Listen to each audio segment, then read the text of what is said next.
Hello student, Shrimati मौरी देवी तापड़िया कन्या महाविद्यालय के इस यूट्यूब चैनल पर आप सभी का फिर से स्वागत है। आज का जो मेरा टॉपिक है वो है theorem of order of group.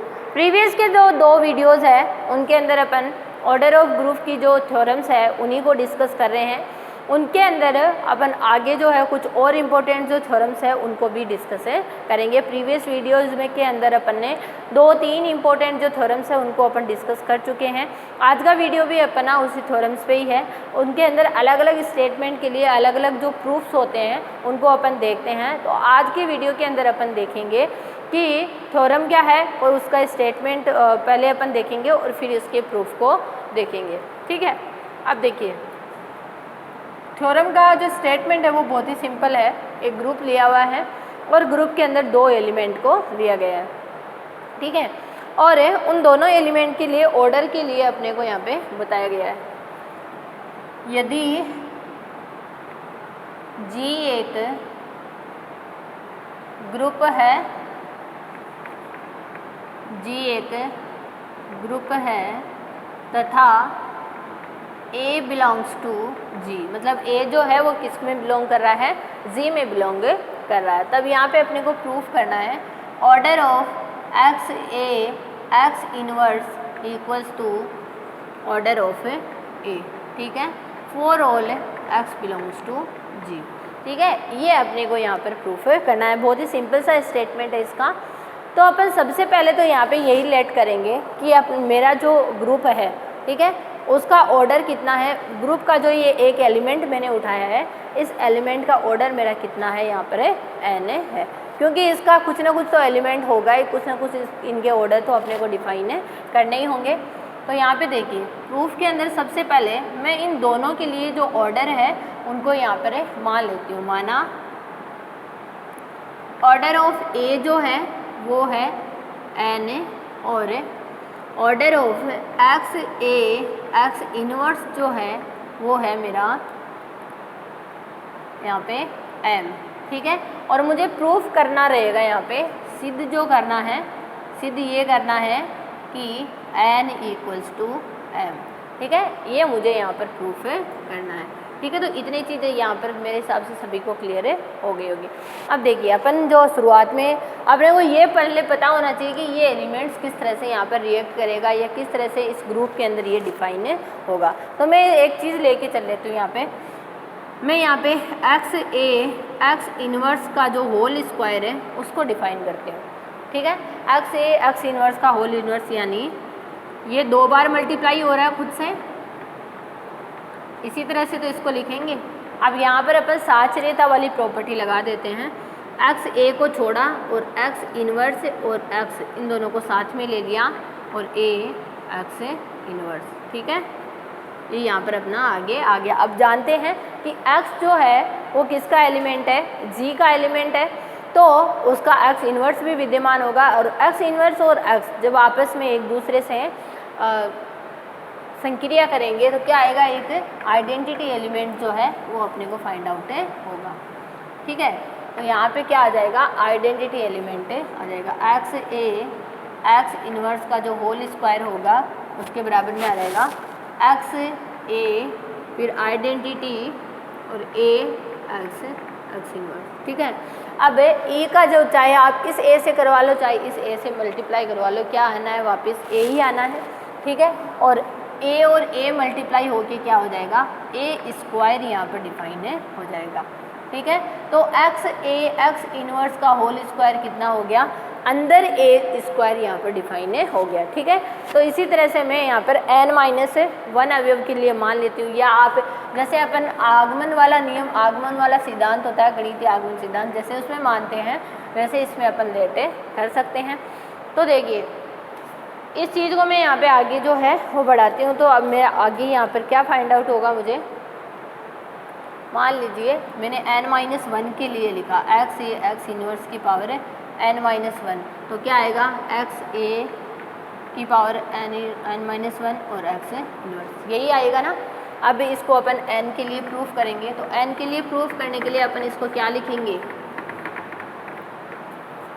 X A X inverse की पावर n-1 इसका मल्टीप्लाई करवा दो एक्स ए एक्स इनवर्स के साथ, तो वही एक्स दोनों तरफ मैंने क्या किया, एक्स ए एक्स इनवर्स से ऑपरेट करवा दिया। तो वापस वही जो है वैल्यूज अपनी बन रही है, एक्स इनवर्स एक्स खुलेगा, ई आएगा, ई ए से गुणा होके क्या बनेगा, और ए की पावर n-1 और ए मल्टीप्लाई होके क्या हो जाएगा, ए की पावर है n यहाँ पर फाइंड आउट हो जाएगा। ठीक है, तो इधर क्या आ गया, एक्स ए एक्स इनवर्स की पावर जो n होगा वो किसके बराबर हो जाएगा, यहाँ पर ए की पावर n के बराबर हो जाएगा। ठीक है, ये इक्वेशन अपने को यहाँ पर ध्यान में रखनी है। क्लियर हो गया सभी को?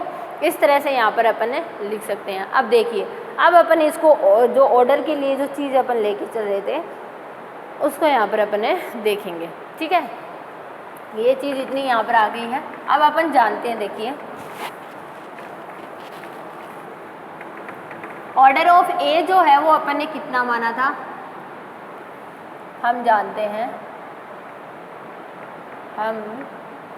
हैं order of a equals to n है, तो इस कंडीशन में ए की पावर n जो है वो किसके बराबर हो जाएगी, e के बराबर हो जाएगी कि नहीं हो जाएगी। तो इस कंडीशन में देखिए मैं इस चीज़ को क्या लिख सकती हूँ, एक्स ए एक्स इनवर्स की पावर n है वो किसके बराबर है, एक्स ए की पावर n है, एक्स इनवर्स के बराबर है। अब मैं ए की पावर n की जगह अगर e पुट कर देती हूँ तो ये क्या बन जाएगा, e एक्स इनवर्स, और इस कंडीशन में ये मल्टीप्लाई होके क्या आ जाएगा मेरा, e यहाँ पर है आ गया, एक्स ए एक्स इनवर्स है e। ठीक है, इसका मतलब है ये कौन सी आ गई है, अब ये किसके ऑर्डर को बता रहा है, ऑर्डर ऑफ है X A X inverse less than equal है n हो गया, हुआ कि नहीं हुआ। ठीक है, और अपन जानते हैं कि order of X A inverse अपन ने क्या माना था, m माना था, इसका मतलब m less than equal n यहाँ पर है आ गया। ठीक है, इसको मैंने इक्वेशन नंबर 2 जो है मुझे प्रूफ क्या करना है, m equals to n proof करना है। अभी मेरे पास क्या फाइंड आउट हुआ है कि m जो है वो n से कैसा है, यहाँ पर लेस देन है या इक्वल है। ठीक है, अब अपन इसके उल्टा लेके चलते हैं, इसका उल्टा in the sense order of A के लिए एक्स ए इनवर्स के लिए लेके चलते हैं अपन। ठीक है, order of X A X inverse, ये अपन ने क्या माना था, m माना था, और अगर अपन ने ये m माना था तो एक्स ए एक्स इनवर्स की पावर जो m है वो किसके बराबर होगी, e के बराबर होगी या नहीं होगी। ठीक है, अपन ये चीज़ जो है वो अच्छे से जानते हैं। ठीक है, तो बस अब इसको अपन आगे लेके चलते हैं, इसको खोल लेंगे।